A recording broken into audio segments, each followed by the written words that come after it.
There's a epiphany during combat, like an ambush that we had where my wife hates because I'm kneeling, everybody else laying down, but I'm just going through my mechanics of engagement. In that moment, I've never felt more free. It's like time slows down, nothing matters. My limbic system was at 100. It stole everything from me. You asked me what 2 + 2 was in that moment, I wouldn't be able to answer you. When you get home and you're in your bedroom, you're not around a firefight, you're not around stress, but your wife and you just had an argument. Kids are off at school, the bills are due, that limbic system takes over again. Extreme decisions are made. That's where we get suicide, that's where we get people that decide to go to drugs or alcohol or drive their car 125 miles an hour chasing that high. It's because their resources in their body, the oxygenation in the blood flow is being taken by the limbic system. There's no executive functioning.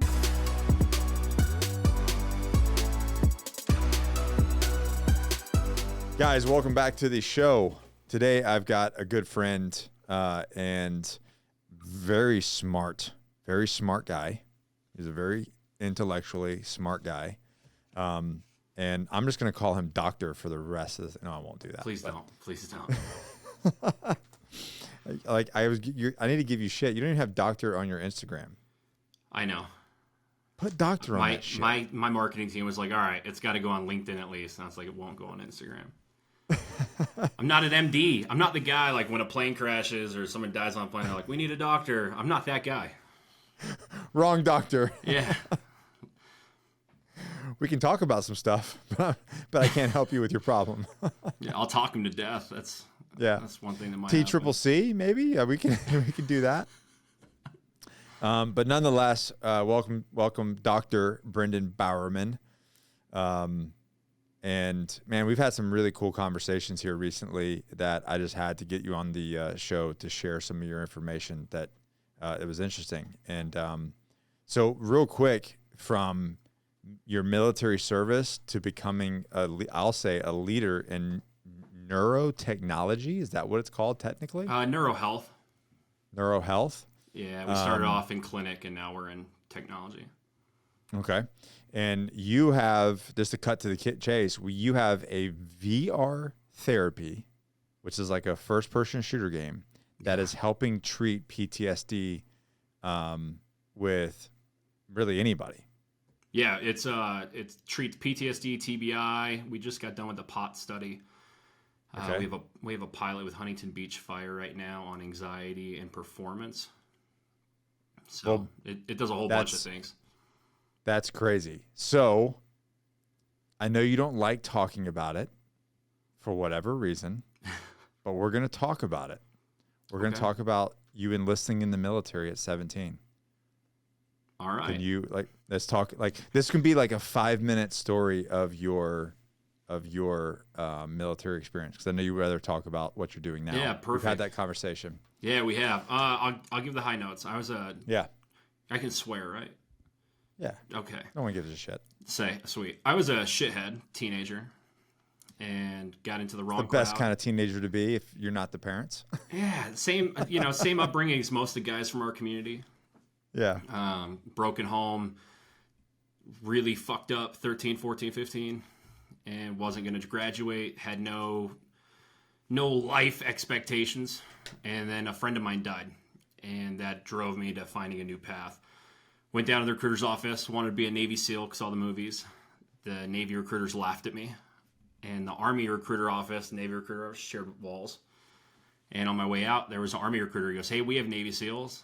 And he showed me this video of guys in dirt bikes jumping out of planes and driving Bradleys. I was like, that's what I want to do. And enlisted day one of my 17th birthday. He straight up said, we have Navy SEAls. Oh, yeah. Yeah, if I ever find you, if you're watching this, I still owe you an ass whooping. He suckered me in, showed me the badass video. They had a statistic back then that was like, scouts have a 3-minute life expectancy if we go to a real war. And something about that when I was a kid, I was like, that's the shit, I'm in. And then we get cool cowboy hats and spurs. I was like, all right. So I went to 5-4 Cav. Then I ended up getting to go to Sniper MIT, which is mobile instructional training. And I was on Rear D with my ex-wife at the time. She's giving birth. And while I was on Rear D, another unit was getting spun up to support Task Force Spartan in 3rd Group. And they needed snipers. And I was supposed to go to Iraq and sit in a truck, and I went to Afghanistan and hiked mountains and actually did a scout mission, which was really cool. It's really rare with the global war on terror guys. Yeah. Most scouts have like an infantry mission. We got to do an actual 4-man op 3-4 times a day. And yeah, fun stuff. I got wounded in combat May 1st, 2011. Yeah, what happened there? Complex ambush. I was an idiot. I was in the back. Kind of felt like I got pushed. Turned around, turned back around, and more stepped on the pressure plate. And I don't remember 30, 40 minute period. It's gone. And then fought for a little bit. Woke up in Germany. No kidding. Yeah. You woke up in Germany. Yeah, I woke up at Landstuhl. I took a low altitude flight out, and after that low altitude flight, waking up there, my brain was swollen, really bad TBI. It's kind of where I got into the neurospace to begin with. I got to be an experiment for the Army with Dr. Davis out of the Topeka clinic. So I spent 2 years medically retiring, getting stable enough. I was having 6 to 7 seizures a day. By the time I got out, it was down to 1 a month. And then 2 years after service, I was my last one. Nuts, man. Yeah, it's you had a better rabbit's than many foot, others. and I was gonna say you had like a rabbit foot. We talked about the idea in the past. Like, what was it? You were too far. They buried it too deep. Yeah, so the IED was a directional plate, right, to defeat armor, and the angle they buried it at. If I was 3 inches forward, I have no head. Shit. So you did have a rabbit's foot and a horseshoe up your ass that day. Oh, it's multiple. In your prison purse. It was, yeah, that prison wallet was stuffed with the good luck charms. And then I don't even know how to use the word, but you had that health challenge that you had to overcome. And then, a couple years later, you were dealing with another thing. Can you mind dropping? I've had cancer since 2015. Mm-hmm. So burn pit exposure. The VA decided to treat it with chemo, which then gave me leukemia. So I had to fight leukemia for 2 years. I did that when I met my wife now, not my ex-wife. Yep. And beat leukemia in 2019. And we're still dealing with the PV. It's a terminal diagnosis. I'll die eventually. Slowly killing me. I got a couple blood clots as I sit here and talk to you. And I'll probably have more of this next weekend when I fly out to see you guys. But it's part of what it is. You just got to dig through it. So on that dig through it, you're genuinely a happy dude. Yeah, I try to be. Positive dude. So I think most people would be like doom and gloom, and you're like a really happy, positive guy. Listen, I'm not that all the time. I have my moments of anger, hating God, being pissed. But I have 3 young kids. And I don't want my child. If I die tomorrow with blood clot breaks, hits my heart, hits my lungs, hits my brain, I don't want the overwhelming memories of the last chapter of my life with asshole dad or, dad that never got out of bed or didn't do activities, didn't tuck them in. I want that to be like dad lived life. That's it. Yeah. It's, I'm making my 14-year-old work out with me now because I want to establish hey, even when dad hurts, this shit sucks, I still got up to wake your ass up at 5 o'clock in the morning to do a workout. Yeah. You can do it while I'm gone. It's for the other people around me, not for me. If I didn't have kids, I didn't have a wife, I probably would be the doom and gloom veteran on a couch, eating hot Cheetos, playing video games, riding it out. But I have responsibilities. Feeling sorry for yourself. Yeah, it doesn't help anybody. Yeah. It's impressive, man. Because you told me that and it hit me in the stomach. I'm like, dude, here's this dude just still going after it, growing your business, treating people, trying to grow that in the midst of all of this. What are you going to do? Give up? Well, not me. I mean, not men from our community, not us. Yeah. I mean, I would be the same way, but it's remarkable, man. It really is. you know, and I'm sure a lot of people will tell you that, but it's the truth, because a lot of people, I think, would go inward, and I'm sure you have those dark days, but I think like the same thing for me, which I want you to tell the science side, like when, you know, when I had that dark experience on the beach, which like just such a rad thing to hear from a neuroscience side of things, which we'll get into. But all this stuff that you went through, man, like how did these experiences shape your outlook on life and then mental health specifically, with what you're doing now? Like how did that, your own stuff from childhood, your injury getting medically retired, and then all the BS with the health stuff, like how do you see mental health now, being, you know, a doctor in that field? It's a weird question because my outlook on mental health changes, I feel like, yearly. Mm-hmm. If we jump back 10 years ago, I was the veteran that thought suicide was weakness in our community. I'm not going to the funerals. Fuck them. They gave up on us. Very angry. I said that when I was active. I remember being an active recon sergeant and going, dude, if you're committing suicide and you got PTSD, like, you're just not cut out for this job. And now I'm like, what a fucking idiot. Yeah, I'd beat the shit out of younger. I try to beat the shit out of younger me. Younger me would beat my ass, but younger me was a dick. Younger me would not beat my ass today. That's for sure. Younger me definitely would.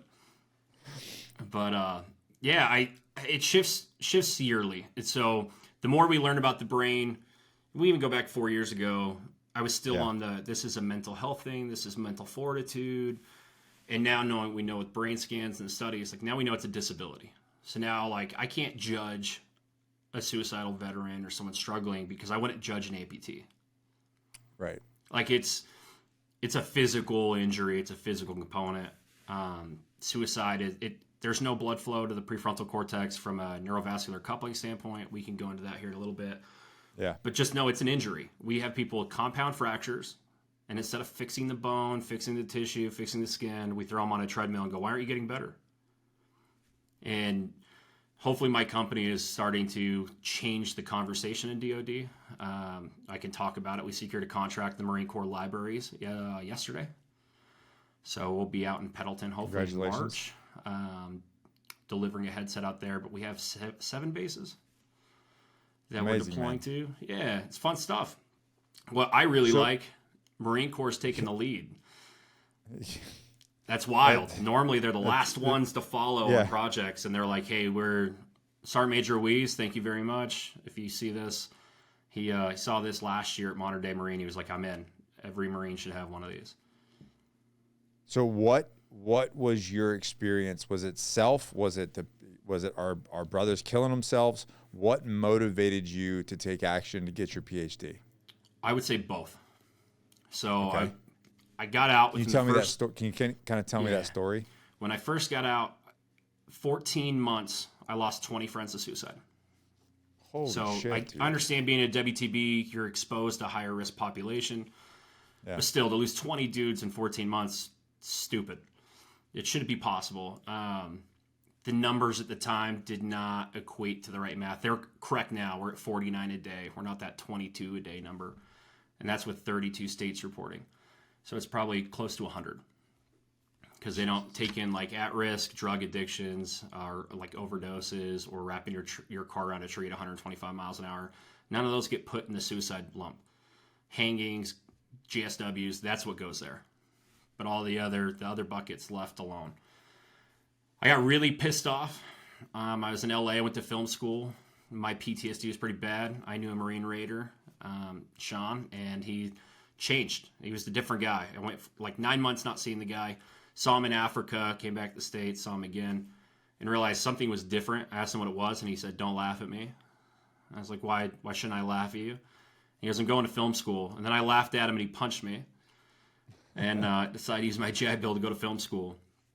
And it changed my life. There was something that happened during that time that my outlook changed, my behavior changed, I found my humor again. I went years without cracking jokes, which if you know me is really hard to understand because I'm a natural born, funny guy.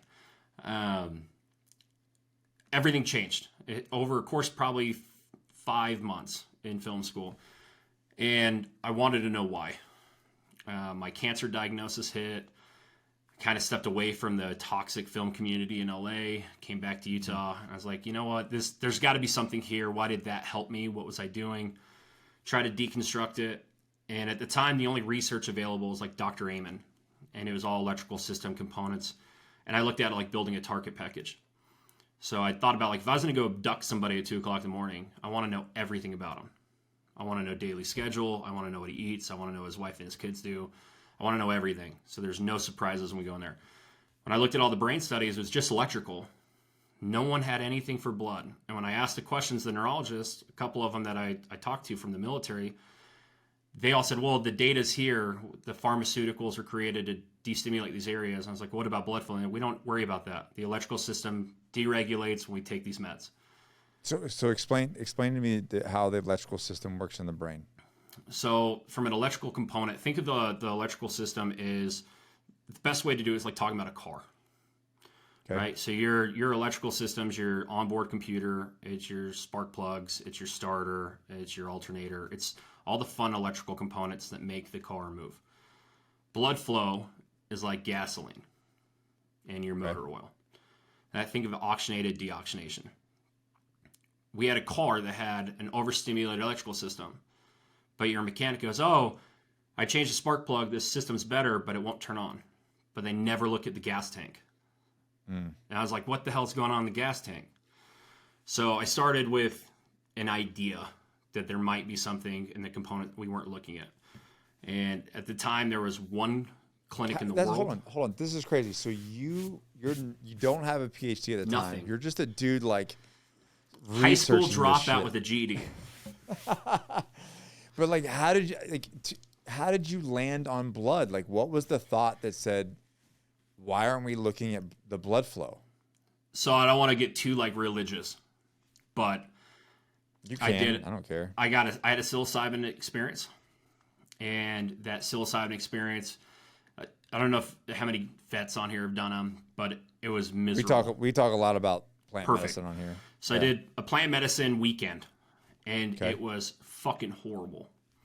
And I kept having this reoccurring conversation with one of my guys that died. And Rios kept saying, what's next? What's next? Like we were getting ready to go on mission, almost like a repressed memory. What's next? What's next? And that haunted me for 6 months. And that during those 6 months is when I was reading all the white papers, I was looking at the studies, and that what's next kept sitting in the back of my head. And I went, oh, no one's looking at blood. Maybe I should look at blood. That's next. If there's 30 plus years of research here, maybe I should look in this bucket. And I found Dr. Alina Fong's paper on I think it was the NC 3000 when she was at BYU. And I didn't understand 90% of it. But there was one paragraph, and I'll never forget, and it talked about the emotional response after treating neurovascular coupling for car accidents. And it stuck out. So I sent him like a manifesto email at 2 o'clock in the morning, and then I sent a voicemail, like a crazy person. I don't know why they ever took the meeting, but our 30-minute meeting turned into an 8-hour session with me, Alina, and Mark was in there for a little bit. And they agreed to do our brain scans. And I had no idea what we were doing. I just knew that their research, they had a TBI stack of papers and a protocol for traumatic brain injury. And I went, I wonder if I can modify this for mental health. So I started a drug rehab to fund it. We were treating teenagers, and we went from teenagers to veterans. I left that clinic and did celebrity addiction and worked with celebrities up until Aaron Carter was my last one because he OD'd before he got to me. And that's how I was outed and lost my kind of agreement with Warner Brothers and Sony because of his death and the PR team around it. And so, yeah, just that progression of there was something missing. We identified it with blood and slowly started chipping away at it. It's been a 10-year process. And I mean, and then you were getting your PhD throughout this whole time? Yeah, so we started right around 2017, and I received it in 2019. Wow.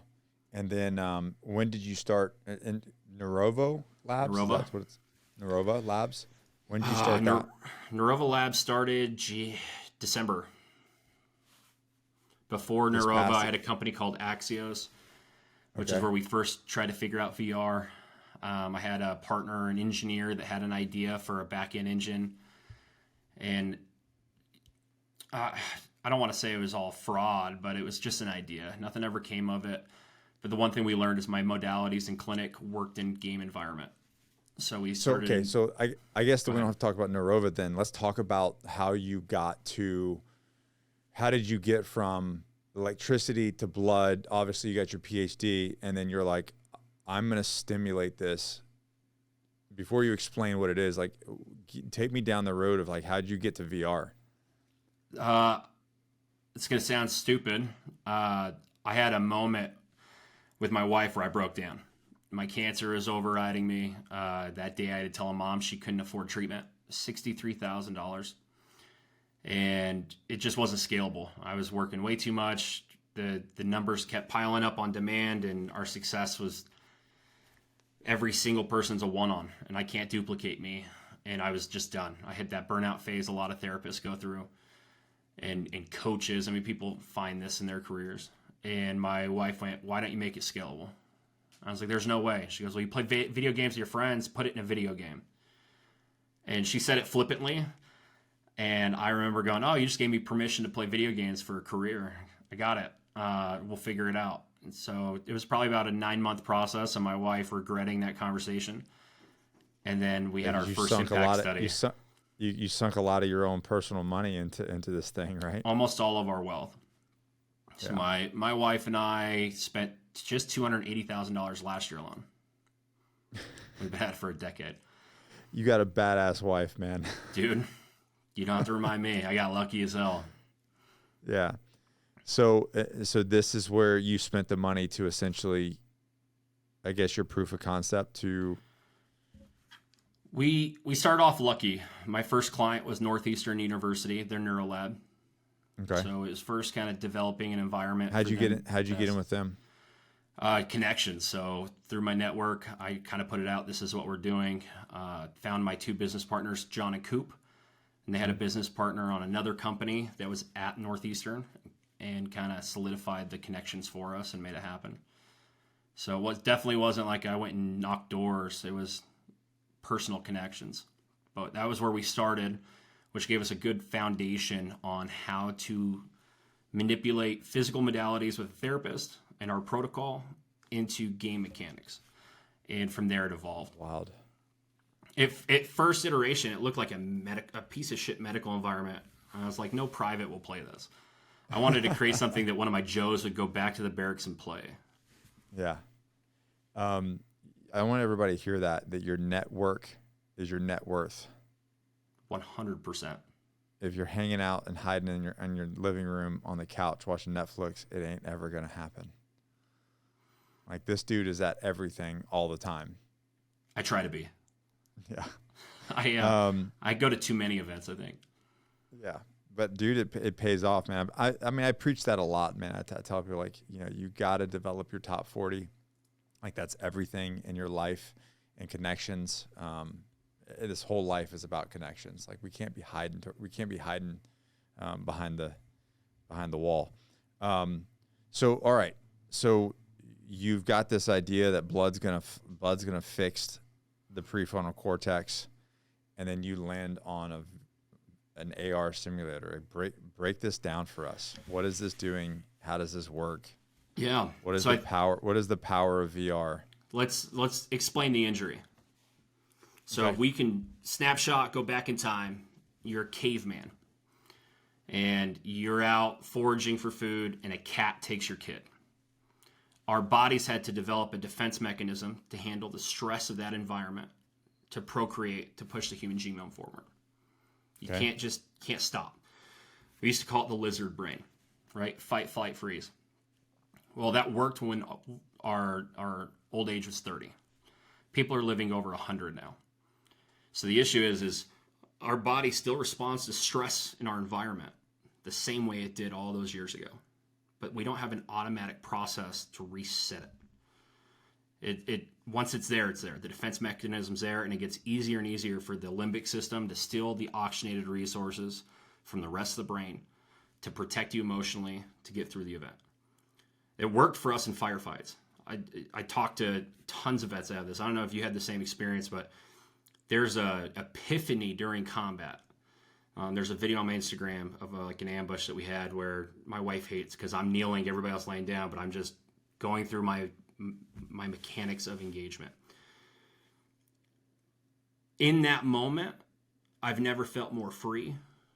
It's like time slows down. Nothing matters. My limbic system was at 100. It stole everything from me. You asked me what 2 + 2 was in that moment, I wouldn't be able to answer you. Right. And so that injury, when you get home and you're in your bedroom, you're not around a firefight, you're not around stress, but your wife and you just had an argument.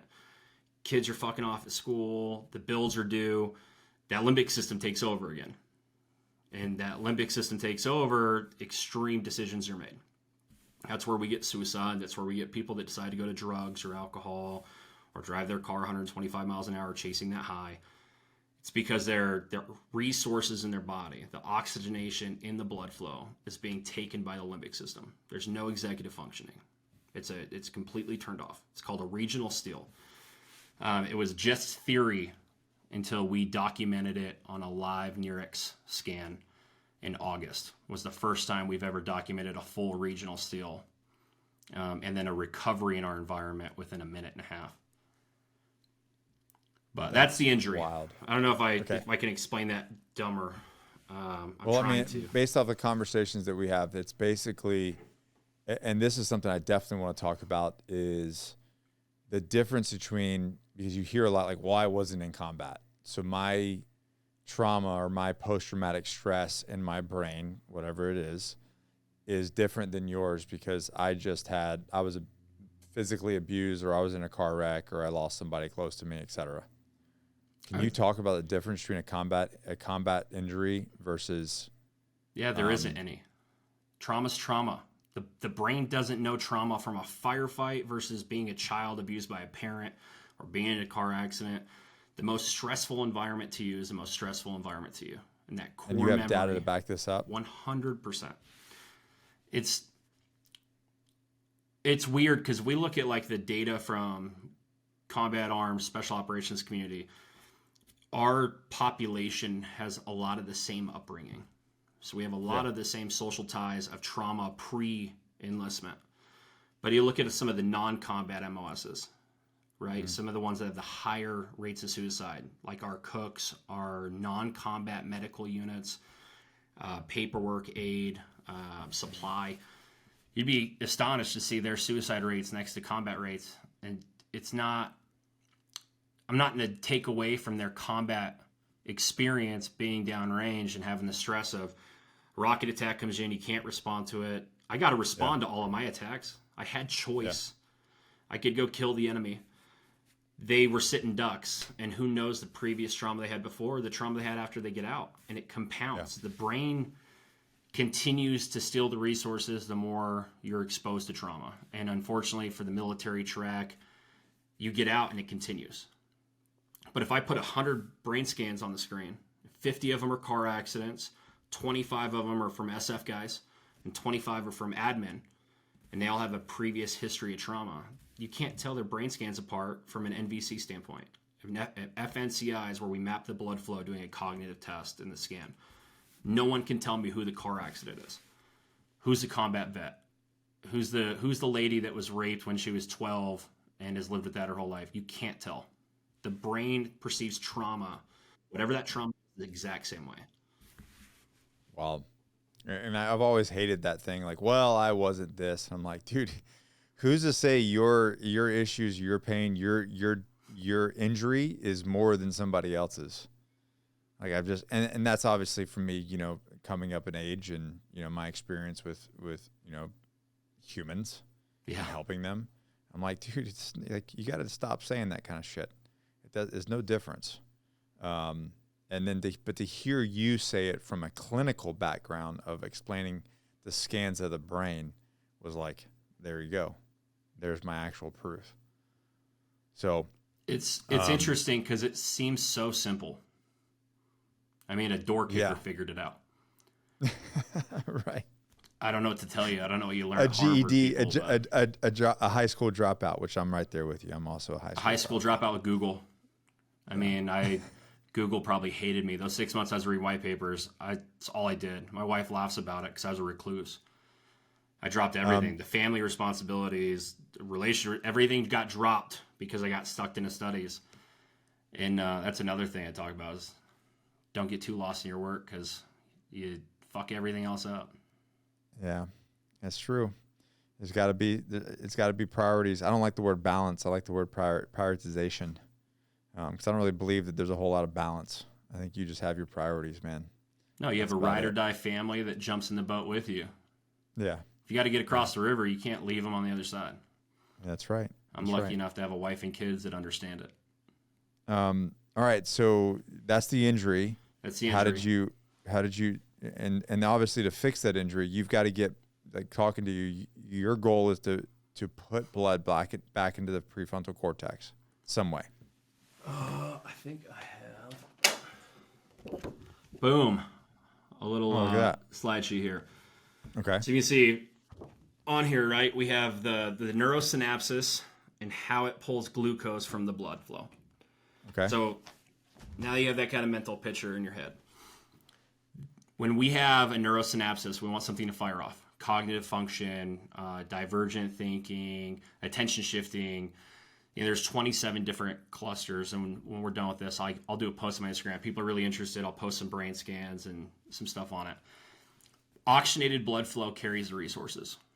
So if you want function to occur, you need oxygenated red blood cells. Okay. The issue is that while there are oxygenated red blood cells in the brain, there are deoxygenated red blood cells in the brain as well. Red blood cells that have already had oxygen pulled off.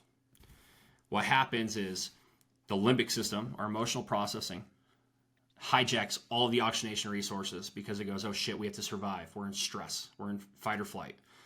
So all the oxygen gets pulled to that center of the brain. The prefrontal cortex gets nothing but deoxygenation. Well, if there's no oxygen there to pull through, the glucose can't fire, the neurosynapses can't fire. It's done. The process fails. The chain breaks. Okay. What we wanted to do was how do we pull oxygenation from the limbic system back to the prefrontal during the pull, during the neurovascular steal. So when we first started, we identified the steal. Then we identified how to put the body under stress doing cognitive tasks to reestablish the oxygenated, the prefrontal cortex. So to put it in perspective for people at home, in my clinic, my partner's clinic, they still operate here in Utah, 14 days inpatient. You're there for 8 hours a day. You're working with a medical staff of 55 people to get the results that we were getting by you playing a video game for 25 minutes a day for 5 days. Because all it takes is to put the body under stress, doing a complex task for a certain amount of time with patterns. And we can talk patterns and how the brain responds to patterns. We talk about your story in the ocean. Yeah. But it's a yo-yo effect. How do we put the body in a parasympathetic state and then into a sympathetic? And how do we do that really fast without the body realizing it's being push-pulled? And that's where we get the reintegration of blood flow. Brandon, you tracking all this? You got it? Sorry if you're drinking from a fire hose. I'm trying to make it as easy, palatable as possible. It's great. So how did this land in, like, how does VR play into all of this? VR is the only gaming where I can put your body under pressure. It's the but only thing. I can't isn't do it that on a what computer. caused the trauma in the first place? Yeah, but think about it from a walk journey. Right? Okay. That's the easy way. If you're taking a journey to the top of a hill and you're walking up the hill, you got to walk back down.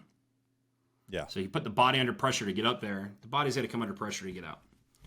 Okay. That's as simple as we can put it. We have to use the body as our medium to get the blood flow activated while we're doing the cognitive processing to teach the body where the resources are supposed to go again. Because it's stuck in this state of survival. Talk therapy is not going to fix it. Psychedelics do great at intervention medicine and getting the blood flow artificially to move to give the person the ability and baseline that if they come home and they do the work to move through it. I love plant medicine for intervention. I hate that I have friends, and I tell them all the time, like, come just do our headset. Let me send you a headset, because they continue to go every 6 months for years now. Well, if you have to keep going, you're not progressing. Okay. You know, like Ibogaine, I don't know anybody that's done Ibogaine 5 times. Once, maybe twice. I don't even think we know why, to be honest with you. Talk about that. Talk about why you believe in Ibogaine real quick from a neuroscience. From a neuroscience standpoint, we understand the chemical response. So we know there is a chemical, serotonin, dopamine kind of release with it. We understand that if we did a FNCI on them under the effects of it, the oxygenation count is going to go through the roof.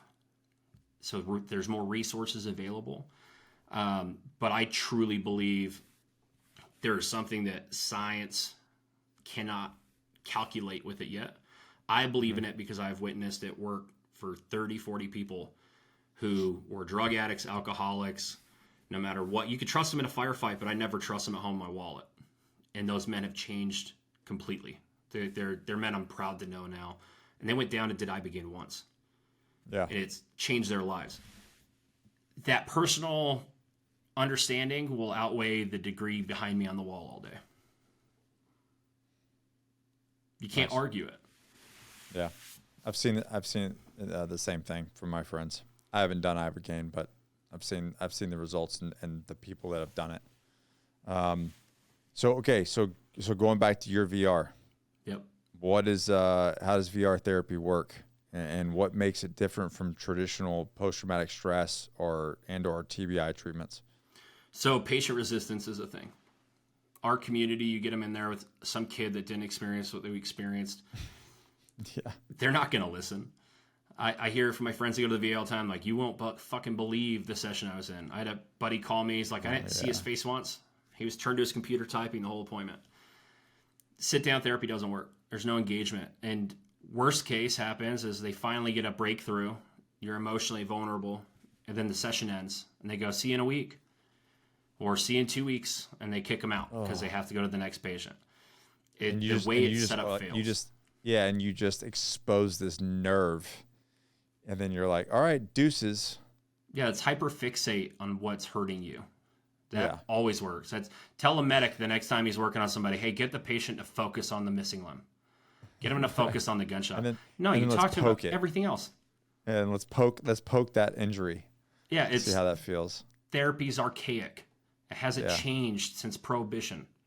We were still doing freaking lobotomies back then.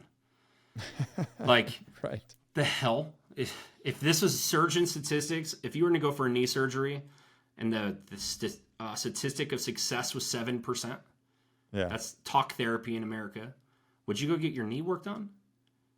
No way. So you can't blame veterans for not wanting to go and do it when they look at the data and the people have gone, they're like, oh, this didn't help them, it's not going to help me.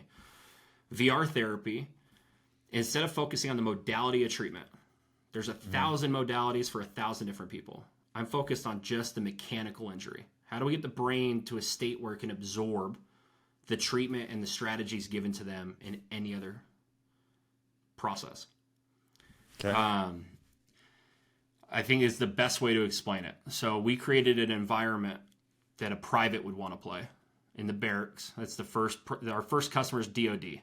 So I had to create something they can utilize. And having soldiers before, I know that if the privates aren't having fun, if they're not making it a drinking game or playing it in the barracks, it will fail. Yeah. It's doomed to fail. So we created a shooter. So on top of team time, accelerating cognitive skills, target awareness, situation search, there's a handful that we work on. Memory retention. We're also building resiliency and restoring function to prefrontal if it's been exposed to that trauma, whether physical or emotional. These guys going through training in the pipeline, I don't know about you, but I remember range days, especially after the Barretts, and throwing up. You're out there for 3-4 hours, you're concussed to shit. You don't even realize why. Well, I told you the time that me and my teammate, now business partner, shot like 24 AT4s in the matter of a few hours. Yeah, I couldn't imagine how sick you felt. Oh man, I felt like my whole body was like jello on the inside, and it was all moving at the same time. I got in that truck, and I was like, I don't feel so good.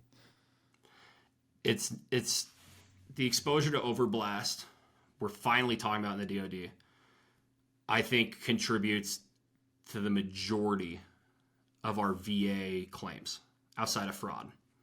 For TBI, the PTSD, I think that overblast is the red herring that we're finally figuring it out about.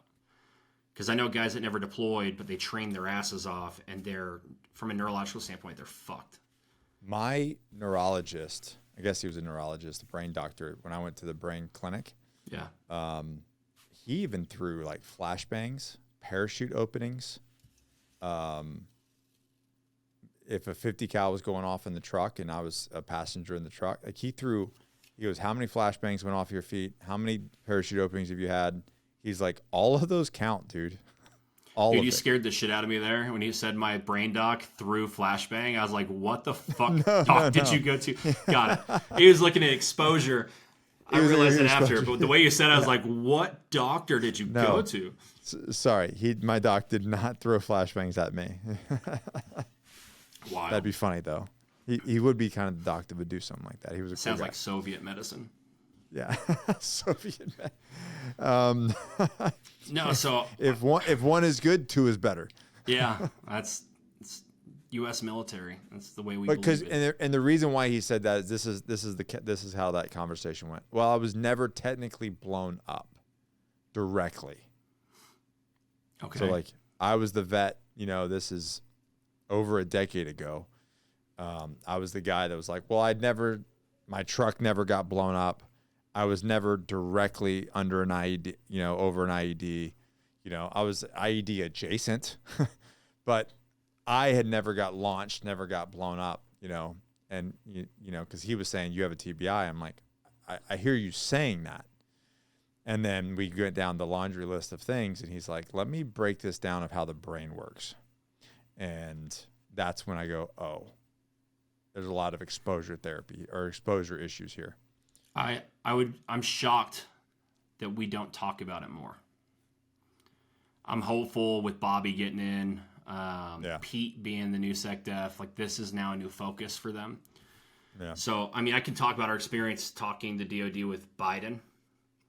And can you? Oh my fucking God. Yeah.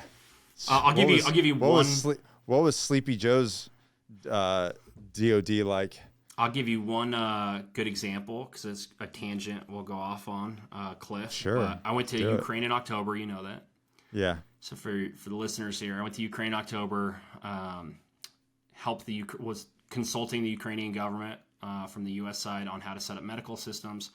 While we were there, we were taking our headsets to the front line and having an impact study kind of on the Ukrainian soldiers while we were there. Great success. So that's cool. What upsets me is like we're good to do that for the Ukrainian soldiers, but we're like not ours. Not ours. I did that on my own dime. So this is where the Biden administration fiasco comes in. While I was there, I sat down with USAID. Everybody's familiar with that scandal now. Yeah. The lady that was running it for Ukraine. So she is in charge of all purse strings healthcare. Ukraine. Does she still have a job? Oh, no. I hope she never gets hired anywhere again. Like, not Starbucks, not McDonald's. This evil woman. You're not qualified to pour my coffee. We go through everything. We just get done with special operations, the GRU, while we were there in the Kraken, using our headset. True operators. These guys were studs. And I sit down with this lady. She's seen everything. And I go, I'm really confused. Like, where's funding going? What's it back? She's telling me their initiatives. And then I ask her, I go, you're a doctor. What's your degree in? Just take, I think I told you this when you're in Utah, so I'm not making guess. She looks me straight in the eyes. She has a doctorate in interpretive dance and EMDR treatment. You can get those online for $50. That is who the U.S. government put in charge of medical spending in an active war zone against a foreign adversary and ally nation. And everybody's giving Elon Musk and the Doge shit for canceling all these people.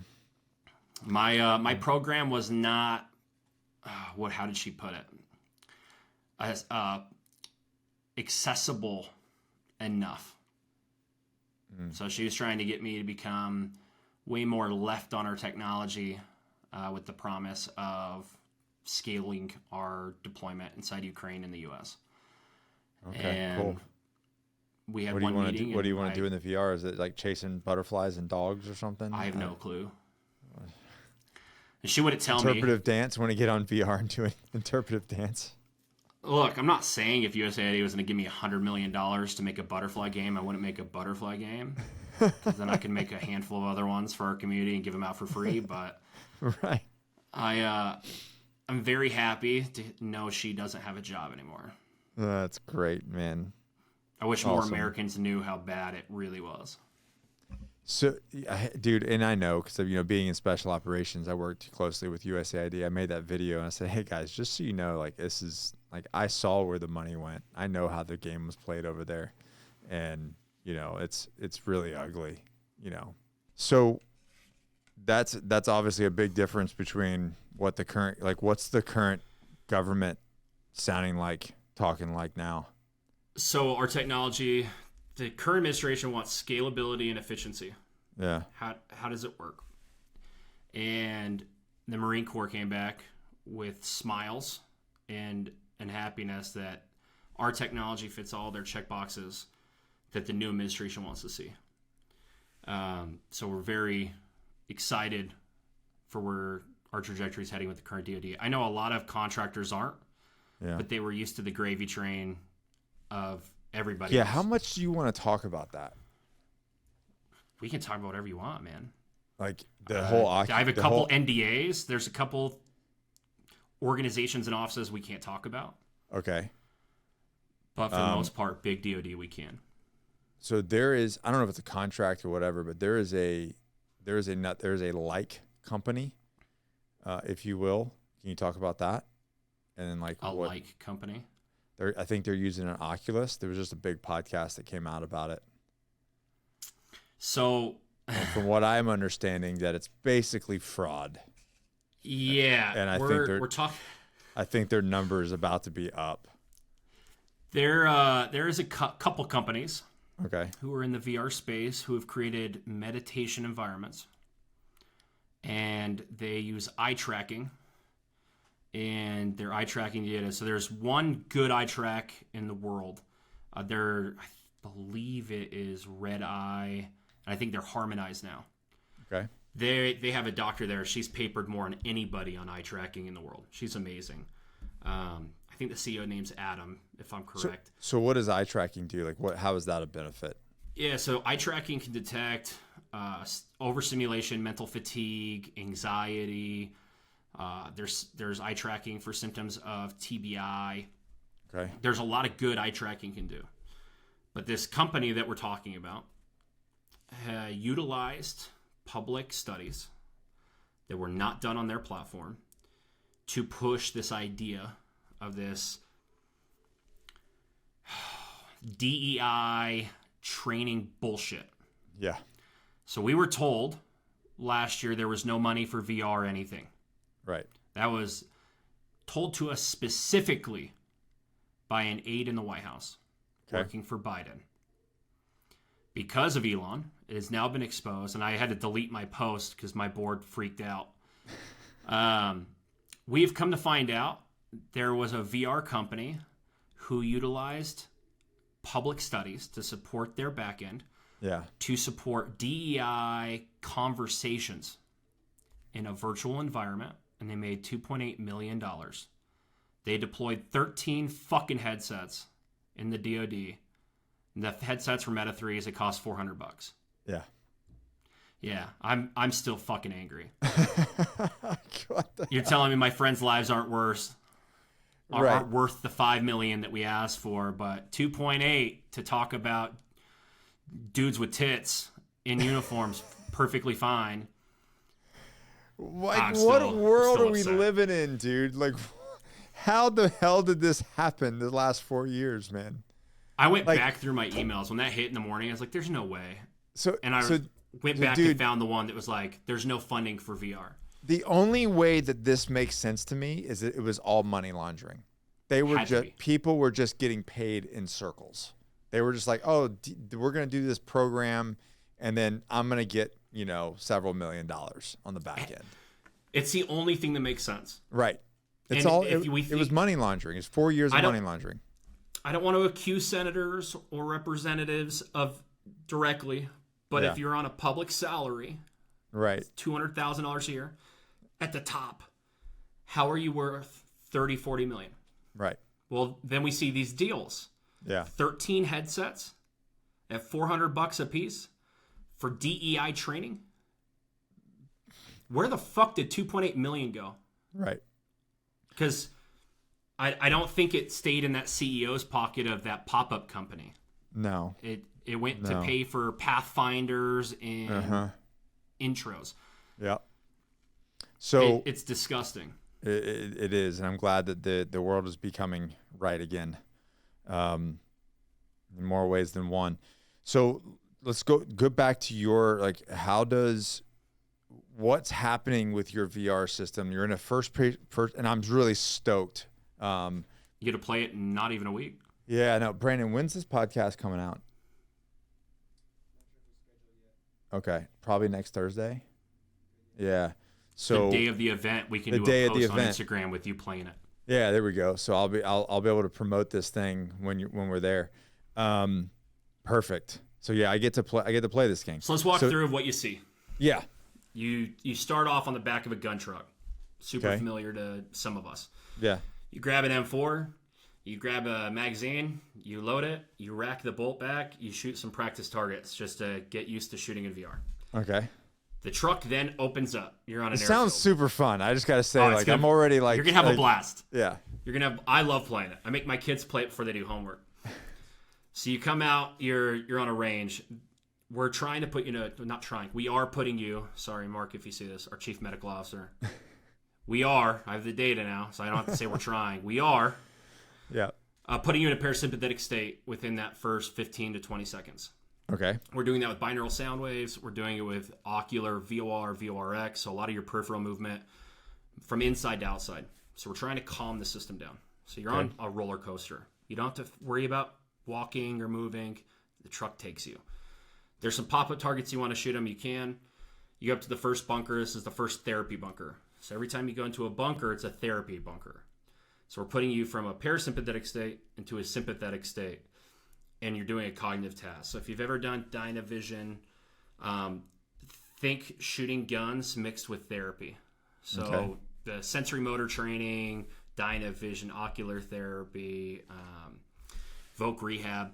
There's 27 different therapies built in the process that for the player, you're just shooting targets. Okay.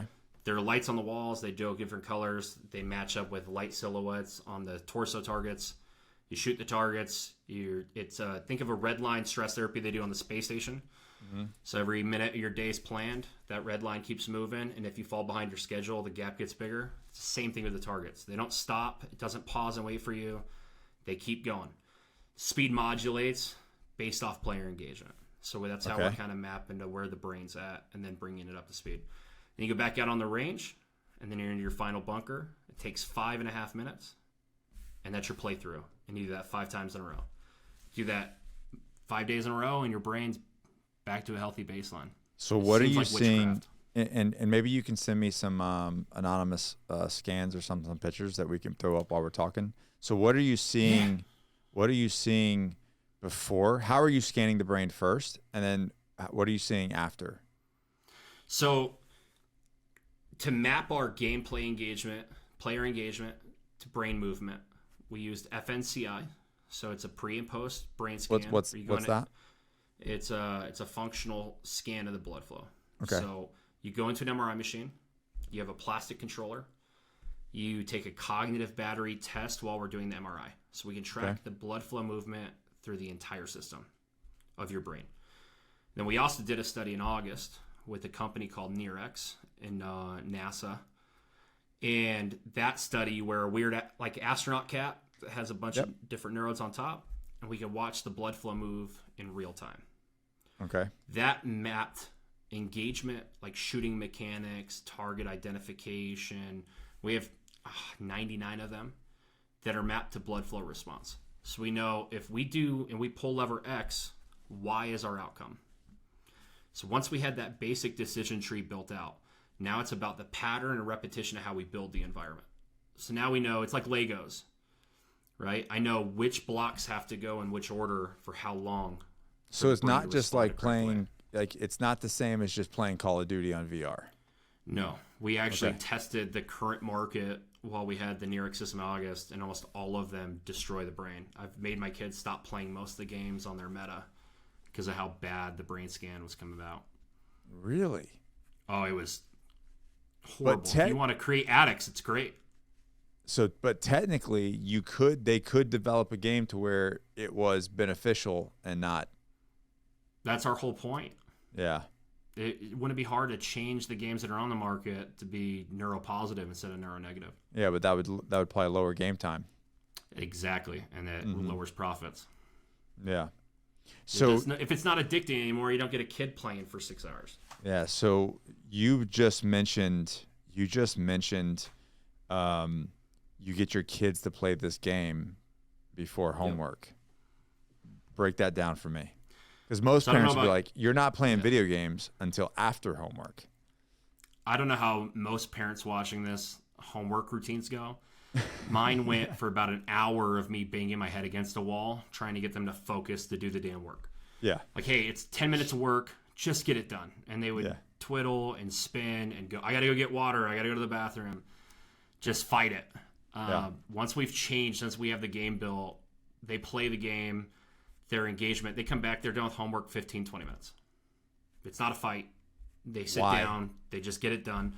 We're pushing blood flow to the prefrontal. So all the logical areas where they're getting out of school and they're burnt out, the resources aren't there, they're just done. I'm not a big believer in homework. Hopefully that changes in our country. But the burnout is there. There's cognitive burnout by the time they're out of school. Now you want that child that's been sitting all day that now has the choice of freedom to sit down and do more homework. It's archaic to the parent. It's archaic to the child. It makes no fucking sense. But when we're done with our headset, we're essentially giving them a shot of resources, the prefrontal cortex, sit down, knock out homework, and then I let them go play outside or one of their activity games. They got to be physical before they sit down and just veg out on an Xbox for an hour. Wow. Amazing, man. So we were just out in Utah at was it called Slope Summit, something like that? We were Silicon Slope, Snow right? Summit, something like that. Yeah. And we got in the conversation of the story of me, with the intention of taking my own life. This was 2013, maybe 12, or about a year after I got out, and it's in my book. It's called Excommunicated War to the 7-Stage Transition. I talk about it openly. And the intention was me to go down to the beach down here in Surf City, right where we actually run Squire program. We take all the kids and everything. And my thought was, I'm going to go down here. And something happened. And I was just like, and I talk about in the book and in the audio book of what happened. But my intention was to go down there. It was going to be an easy mess to clean up because on the beach, they'd scoop my body up and then it'd be, and I had all the negative dialogue in there about, my family's going to be better off. I'm the one holding them back, all of the typical, nonsense that, that your brain's playing tricks on you. But something weird happened down there at the beach. Like, everything. I was at home drinking, and I was having all these thoughts and feelings, and I was like, my life is a lie, and I was ready to check out. I was just tired. I was exhausted, man. I just wanted to rest, and I remember that feeling of just being so tired from all of it, and just wanted some reprieve from these feelings and these thoughts, and just wanted to be able to sleep. And to that fact, I hadn't slept since 2009. So from 2009, 13, 14, like I didn't sleep until I went to the brain clinic. And so I'll go down to the beach, and there's this, and to have my gun. My full intention is to check it out. And my feelings started to change. I'm down there, I no shoes on. I'm in the sand. I'm listening to the ocean, and I remember distinctly listening to the ocean, and all of a sudden I started having more positive thoughts. And that's what kind of almost like I started to have this duality in my head, and I talked myself out of this. This is the first time, like, this is well over a decade, and it's the first time sitting down talking to you that you were like, well, let me explain what happened here. So can you break down for everybody like what's going on there? And we got weird. I actually went and took some notes.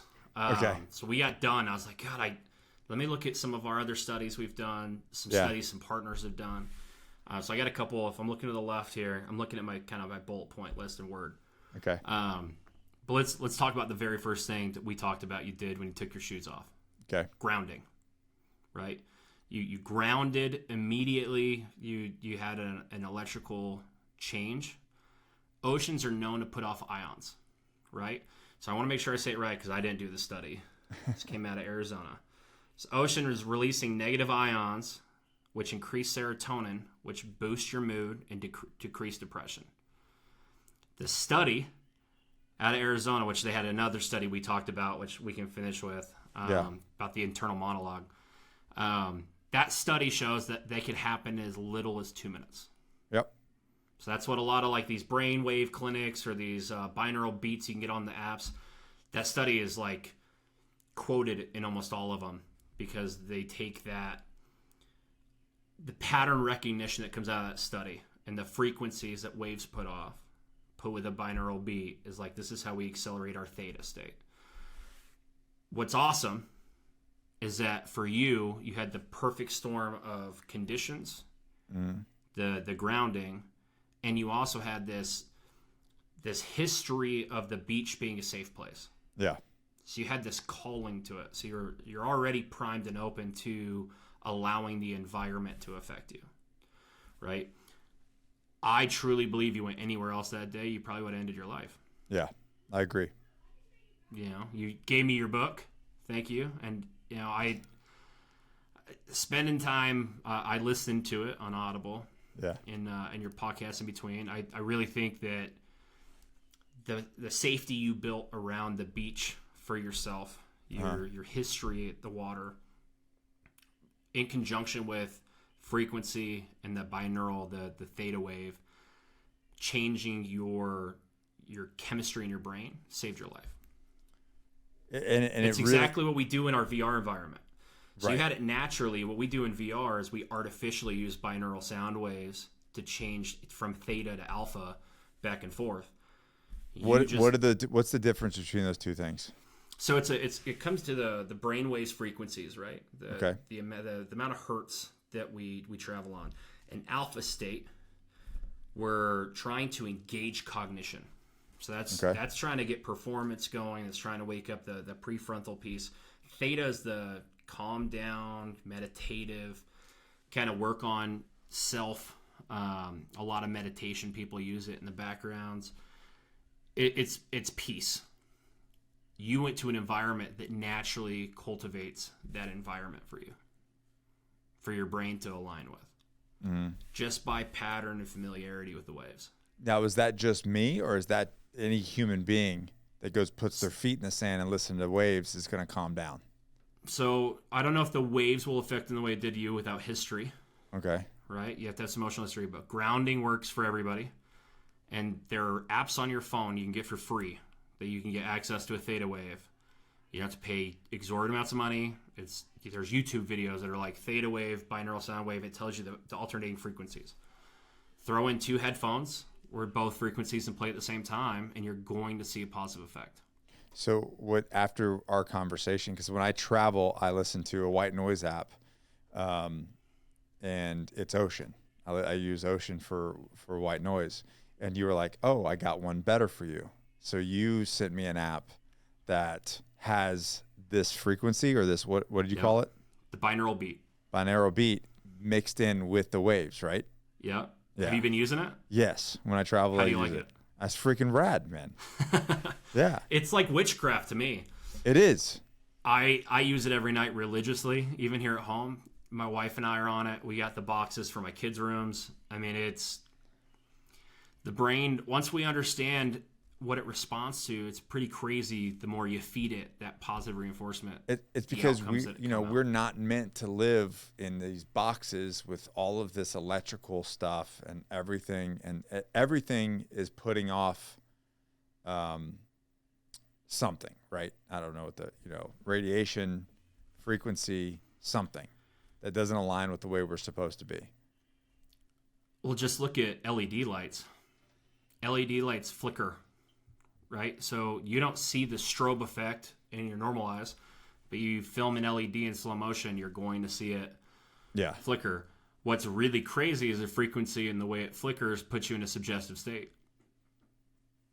So if you're watching negative shit, you're on Instagram or Facebook and your algorithm's full of negative shit, and you got LEDs in your house, you're brain hacking yourself to absorb more of that negative shit. You're negative reinforcing yourself. It's insane. And it's just environmental damage. I don't think there's a conspiracy. We didn't know. I don't think the CIA created LEDs. Maybe the US HWY created LEDs. Who knows? Yeah, no, they're trying to clockwork orange everybody. I wouldn't put past them. Yeah. But I think it's a little too sophisticated for the interpretive dance EMDR therapist. Yeah. But I do notice, like especially when I was working with veterans back in the day, I did notice that if you can get people away from technology, get them out of their homes, get them outside, get them in nature, they just it's like this weight comes off of them. And I know that for me too. Like I go camping or I go to the island or something, go camp up on the island. It's like, oh God, this just feels great. Have you looked into the 3-day effect study University of Utah did? No. So there's a book on it on Audible. You can go pick it up, everybody. It's called the 3-day effect. They went and monitored individuals at these 3-day wilderness kind of. They did a monitoring with like a women's drug rehab, kayaking adventure group, but they looked at cortisol levels. So just oral cortisol swabs and self-reported surveys. And the crazy trend on everybody that participated, cortisol levels dropped 60% around day 2 in nature.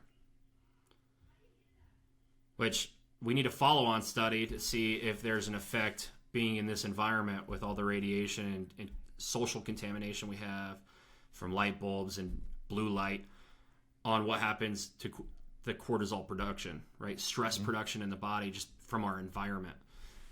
And how can we eliminate that in our environment? But their initial study has been great. The 3-day effect's crazy.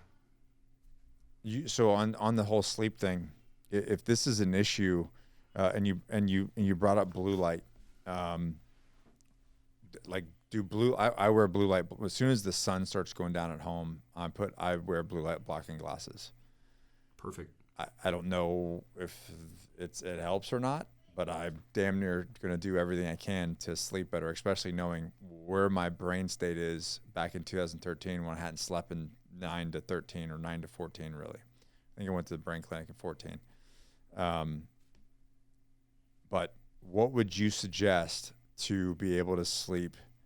Because to sleep is everything. If you're not sleeping, like nothing else is going to work.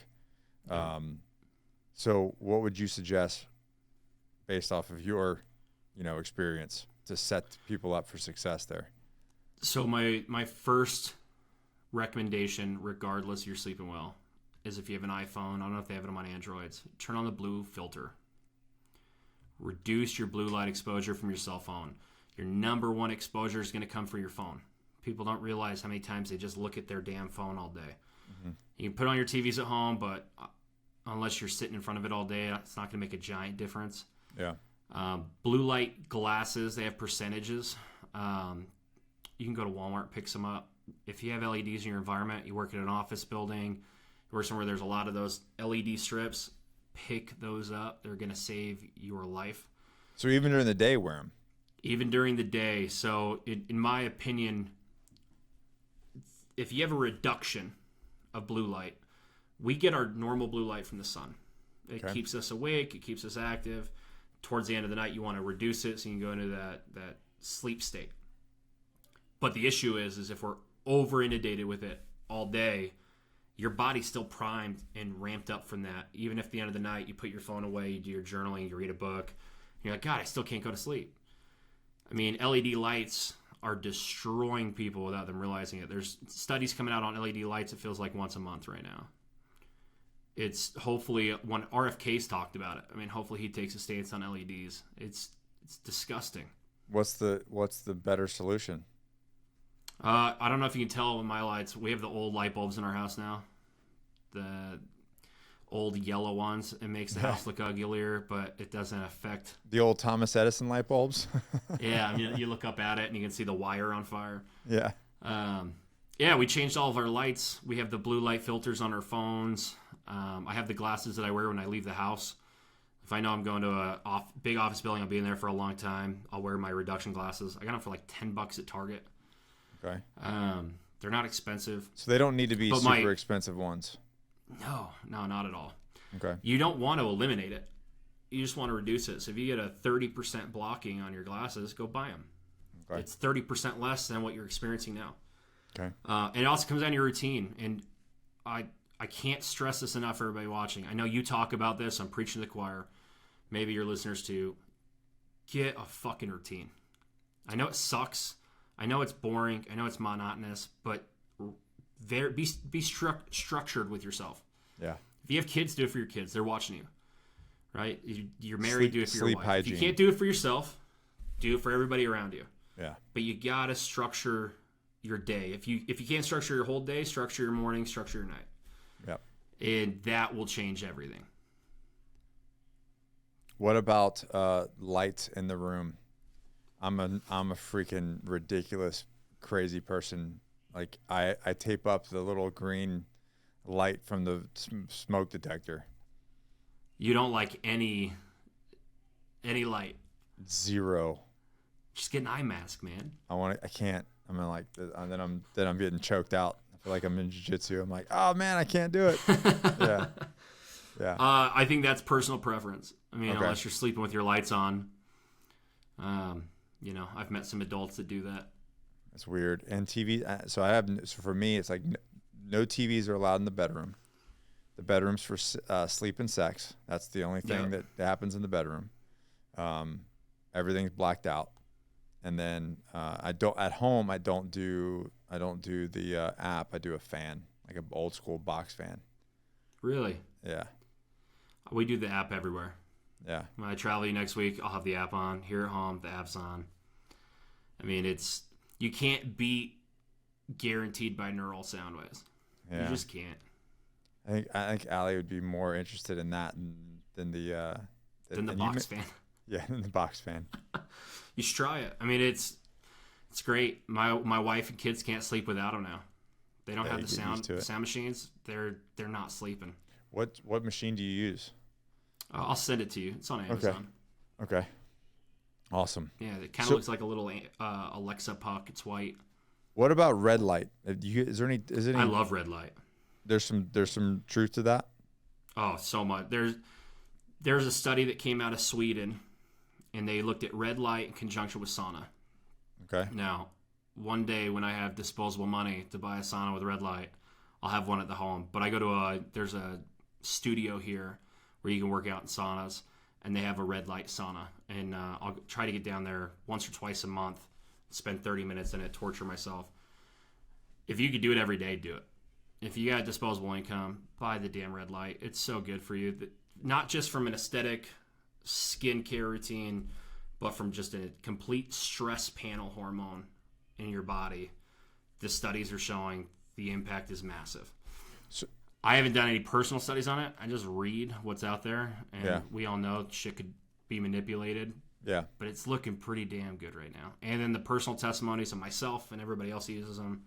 So is there a difference in just having like red lights versus? There's a frequency, just like there is with the normal, like blue light, everything else. Mm-hmm. I don't know the exact number or panel, okay. But I have this study I can send to you, and then we can tell people after, like, hey, if you're interested in red light, this is what you should look at. What so where is Neurova going? Like, what's the plan here? So Neurova has gotten permission to do commercial release. So we're not putting our DoD projects at risk by going to commercial public. Okay. So we're going to be doing a Kickstarter crowdfunding event with, I don't know if you guys are familiar with the movie Shazam. Yeah. Zach Levi in Nerd HQ will be our nonprofit partner. So we're trying to build a coalition of superheroes. He's got a whole panel of guys that have played superheroes in movies and TV shows. And we're going to do a Kickstarter crowdfund. But the goal is to raise enough money to get these headsets and software to vets for free through Nerd HQ, but also raise enough money to build and develop a product specifically for kids. Awesome. And release commercially, so we can start really making an effect on the next generation coming up with all their contamination and shit they have to deal with now. I can't imagine. Yeah. And then what's the current updates with military personnel and veterans? So we're in our study with Huntington Beach Fire Department, looking at our first responder. Ukraine just finished their study. We had a 60% efficacy on impact of improving therapy, 40% on improving sleep, 100% on improving and reducing anxiety after first use, which is insane. The population was an N of 60. And then we have our Marine Corps pilot that will be going through the Marine Corps libraries.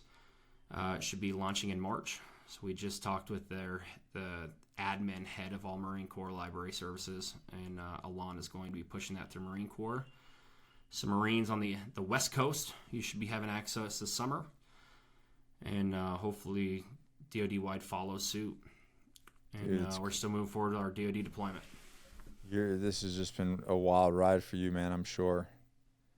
So how can people follow more? Like, how can they get in touch with you? How can they, if they're interested in, like, hey man, I want to jump on board, I want to even get treatment, what's the process?